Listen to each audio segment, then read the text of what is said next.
Je me demandais, qu'est-ce qui arrive aux aliments une fois que les vaches les ont ingérés? Alors c'est un processus très complexe, mais si tu veux, je vais t'expliquer. Suis-moi. Ok, ça marche. La digestion, c'est la transformation d'aliments comme cet ensilage de maïs en molécules plus simples, facilement assimilables par l'organisme de l'animal, comme le glucose ou les acides gras. Des molécules complexes sont donc transformées en molécules plus simples, facilement assimilables par le tube digestif de l'animal, qui seront ensuite transportées dans le sang et qui serviront à maintenir les fonctions vitales de l'animal ou à créer une production, comme le lait pour les vaches. Et d'ivoire, tous les animaux d'élevage digèrent de la même façon? Non, pas vraiment. En fait, il y a deux catégories. Les monogastriques qui ne possèdent qu'un seul estomac, comme le cheval ou les cochons, et les polygastriques qui ont plusieurs estomacs, comme le mouton ou la chèvre. Mais du coup, comment ça se passe la digestion chez les polygastriques? Attends, je vais t'expliquer. La chèvre, le mouton et la vache sont des polygastriques, c'est-à-dire qu'ils possèdent plusieurs estomacs. Ces trois animaux ont donc le même système digestif. Ce sont des ruminants polygastriques. Pour vous expliquer la digestion des ruminants, nous allons prendre l'exemple des vaches. Comme le montre ce schéma, la vache possède 4 estomacs. Les aliments passent d'abord dans le rumen, qui est une sorte de grosse cuve qui récupère tous les aliments que la vache ingère. Dans le rumen, les aliments sont mélangés avec des bactéries et des protozoaires qui fermentent les fibres végétales et les transforment en acides gras volatiles, les AGV, qui sont la principale source d'énergie de la vache. Le rumen est le plus gros estomac de la vache avec une capacité de 150 litres. Le contenu du rumen passe ensuite dans le réseau grâce à des contractions. Le réseau présente une structure alvéolée et va trier les aliments par granulométrie. Tous les fourrages ayant une taille de moins de 4 mm vont automatiquement passer dans le feuillet et continuer leur voyage dans le système digestif des ruminants, alors que les fourrages ayant une taille supérieure à 4 mm seront renvoyés dans le rumen de la vache, puis dans la bouche pour qu'ils soient ruminés. La rumination permet de réduire les particules alimentaires et de les mélanger à la salive riche en bicarbonate, qui neutralise l'acidité du rumen. Une vache rumine entre 7 et 10 heures par jour.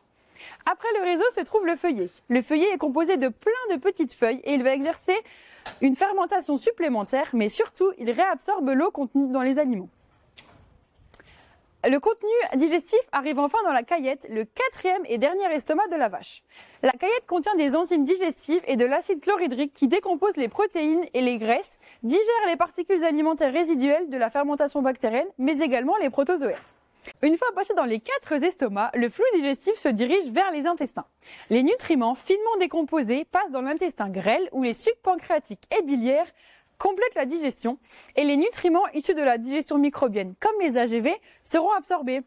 Enfin, le flux digestif termine son trajet dans le gros intestin où l'eau et les sels minéraux sont absorbés. Ah oui, c'est complexe comme système, mais d'ivoire, comment ça se passe pour la digestion microbienne? Le rumen de la vache est un fermenteur naturel qui abrite une grande diversité de micro-organismes essentiels à la digestion, comme les bactéries et les protozoaires. Les bactéries et les protozoaires sont en très grand nombre dans le rumen de la vache et ils jouent un rôle crucial dans le fonctionnement du système digestif. Les bactéries du rumen dégradent les fourrages ingérés par la vache au cours d'un processus appelé la fermentation bactérienne.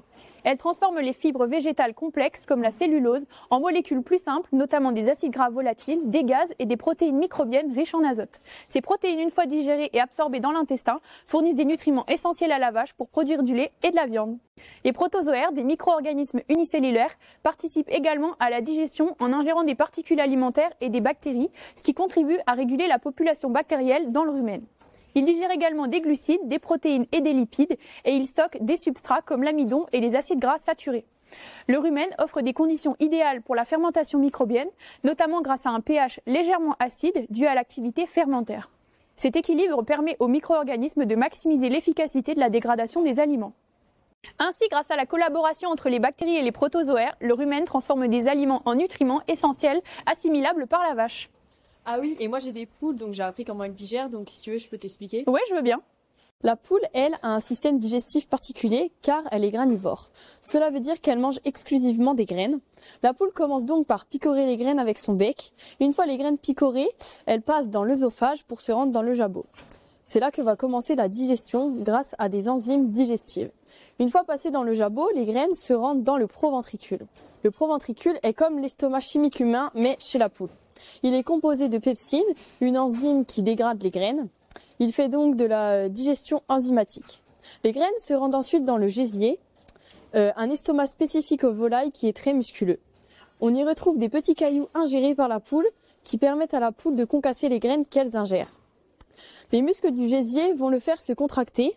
ce qui va mettre les cailloux en mouvement. Ces derniers pourront donc alors casser les graines. Le flux digestif se poursuit ainsi. Il poursuit son trajet dans les intestins jusqu'à l'anus. La digestion de la poule est très rapide puisqu'elle dure environ 4 heures. C'est pas faux, mais à une différence près. Le porc est omnivore, c'est-à-dire qu'il mange de tout, que ce soit des légumes, de la viande et même des corps humains. Donc si vous voulez faire disparaître un corps, c'est le meilleur moyen. Bon, il mange tout sauf les dents, bien sûr. Le porc, par ce régime alimentaire, possède une enzyme en plus, l'élastase. L'élastase est une enzyme qui va permettre de rendre élastique l'estomac afin qu'il puisse ingurgiter et digérer une grande diversité d'aliments. Ensuite, la digestion est assez classique, c'est-à-dire bouche, estomac et intestin.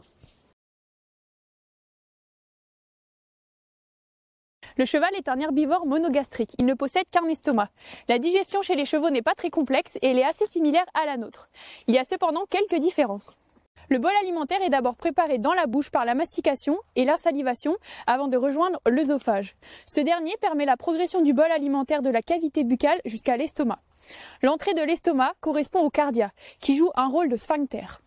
Il se ferme de façon définitive à la fin d'une prise alimentaire, rendant le cheval dans l'incapacité de vomir.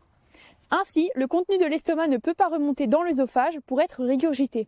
Cette différence fondamentale fait du cheval un animal très sensible au niveau de la digestion. L'impossibilité de vomir du cheval le force à avoir une mastication très intense au niveau de la bouche et une forte insalivation pour réduire les fourrages en petits morceaux afin de digérer. L'estomac du cheval est scindé en deux parties. La partie cardiale qui a un pH compris entre 5 et 6 et la partie phindique qui a un pH compris entre 2 et 3. Le pH de l'estomac est donc très acide, ce qui témoigne d'une importance de la digestion microbienne. L'estomac du cheval est de petite taille, alors que son intestin grêle est long et étroit. Le bol alimentaire poursuit son trajet dans l'intestin grêle, où se déroule une intense digestion enzymatique des sucres, des lipides et des protéines, avant de rejoindre le gros intestin. Dans le gros intestin, les fibres sont digérées par fermentation microbienne avant de finir dans le côlon. Ces caractéristiques anatomiques l'obligent à s'alimenter en continu mais en petite quantité. À l'état naturel, le cheval passe environ 15 heures par jour à brouter. La vidéo sur la digestion est maintenant terminée. Nous avons pu voir que les animaux ont un système digestif différent en fonction de leur régime alimentaire. On espère que cette vidéo vous a plu. N'hésitez pas à liker, partager et commenter. Et à très bientôt pour de prochaines vidéos.